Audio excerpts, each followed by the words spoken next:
पवार कुटुंबाला राजकारणाचा वारसा तसा तब्बल 90 वर्षांचा। कारण सत्यशोधक चळवळीत 5-6 वर्षे काम करणाऱ्या शारदाबाई पवार 1938 मध्ये पुणे जिल्हा लोकल बोर्डावर सदस्य म्हणून होत्या। सलग 14 वर्षे त्या पदावर होत्या। राजकारणाचे बाळकडू घरातच मिळाल्याने त्यांचा वारसा त्यांचे चिरंजीव शरद पवार यांनी चालवला। बारामती विधानसभा आणि नंतर लोकसभा, 2 वेळा राज्यसभा अशी सलग 60 ते 65 वर्ष अखंड राजकारण गाजवले। आजही त्यांच्याशिवाय महाराष्ट्राच्या राजकारणाचे पान हालत नाही। साहेबांनी 1992 मध्ये अजितदादांना वाट करून दिली। गेली 30 वर्ष अजितदादांनी नाव केले। 15 वर्षापूर्वी कन्या सुप्रिया सुळेंना बारामती लोकसभेत उभे केले। सलग 3 टर्म त्या खासदार आहेत। गेल्या वेळी विधानसभेला पवारांचे नातू रोहित पवार कर्जत जामखेडमधून आमदार झाले। मात्र लोकसभेसाठी मावळातून उमेदवारी केलेले दुसरे नातू म्हणजे अजित पवार यांचे चिरंजीव पार्थ पवार पडले। 4 पिढ्यात पवार कुटुंबाने प्रथमच पराभव पाहिला। अजित पवार यांना तो पराभव जिव्हारी लागला। अजूनही ती जखम भरलेली नाही। अशातच राष्ट्रवादीची 2 शकले झाली आणि साहेब व दादांची चूल स्वतंत्र झाली। हे भांडण इरेला पेटले। खरी राष्ट्रवादी कोणाची याचा फैसला करण्यापर्यंत मजल गेली। कुटुंब कलह रस्त्यावर आला। ही दरी पुन्हा सांधणार की नाही ते काळच ठरवेल। मात्र आता यावेळी कोणत्याही परिस्थितीत पार्थला राजकारणात स्थान निर्माण करून द्यायचेच असा चंग स्वतः अजितदादांनी केलाय असे दिसते। कारण पार्थ पुन्हा सक्रिय झालाय।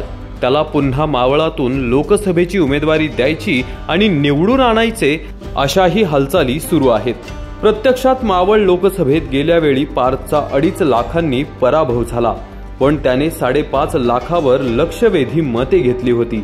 हे कदापि विसरता येणार नाही। भाजप, शिंदेंची शिवसेना आणि अजितदादांची राष्ट्रवादी यांच्या युतीमध्ये मावळची जागा 2 वेळा खासदार झालेले श्रीरंग बारणे यांच्याकडे आहे। अर्थात पुन्हा बारणे यांना म्हणजेच शिंदे गटाला संधी मिळणार हे जवळपास निश्चित आहे। ज्या पार्थ पवार याचा बारणे यांनी दारुण पराभव केला त्यालाच पुन्हा अजित पवार यांच्या आग्रहाखातर पुन्हा इथे संधी दिली तर काय होईल अशी शक्यता पडताळून पाहण्याचे काम राष्ट्रवादीकडून सुरू आहे। राष्ट्रवादीचे 3, भाजपचे 2 आणि शिंदे गटाचा 1 असे आमदारांचे संख्याबळ आहे। सर्वांची ताकद एकत्र आलीच तर पार्थ पवार यांना विजयी करणे सहज शक्य आहे। श्रीरंग बारणे आणि स्वतः मुख्यमंत्री एकनाथ शिंदे यांनी मावळ प्रतिष्ठेचा केल्याने तिथे पार्थला संधी मिळणार का हा प्रश्न आहे। बारणे आणि पार्थ हे तसे दोन्ही अत्यंत तगडे उमेदवार आहेत। त्या तुलनेत शरद पवार यांची राष्ट्रवादी, ठाकरेंची शिवसेना आणि काँग्रेस या महाआघाडीकडे एकही तोलामोलाचे नाव अद्याप समोर आलेले नाही। पिंपरी चिंचवडचे माजी नगरसेवक संदीप वाघेरे, ज्येष्ठ माजी नगरसेवक भाऊसाहेब भोईर, शिवसेनेचे माजी गटनेते राहुल कलाटे, माजी आमदार बाळाराम पाटील यांच्या नावाभोवती चर्चा सुरू आहे। अशा परिस्थितीत आज घडीला बारणे यांचे नाव मोदी, शाह आणि स्वतः शिंदे यांच्याकडून निश्चित आहे। तसेच बारणे यांची यंत्रणा कामालाही लागली आहे। मग पार्थला खासदार किंवा आमदार करायचे तर दुसरा पर्याय फक्त बारामती राहतो। तिथे पार्थची आत्या सुप्रिया सुळे या 3 टर्म खासदार आहेत। भाजपने कोणत्याही परिस्थितीत यावेळी बारामती जिंकायची आणि शरद पवार यांची जिरवायचीच असे लक्ष ठेवले आहे।